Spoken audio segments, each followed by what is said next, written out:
tunayo kila sababu kumshukuru Mungu katika matendo yake makuu kwake padre mpya na kwetu sisi sote.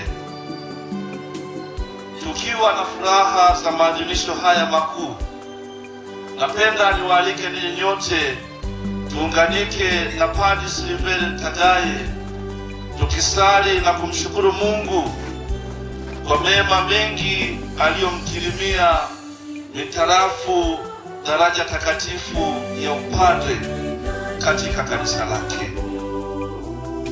Mimi ni nani Bwana, na nyumba yangu ni nini, hata umenileta hata hapa?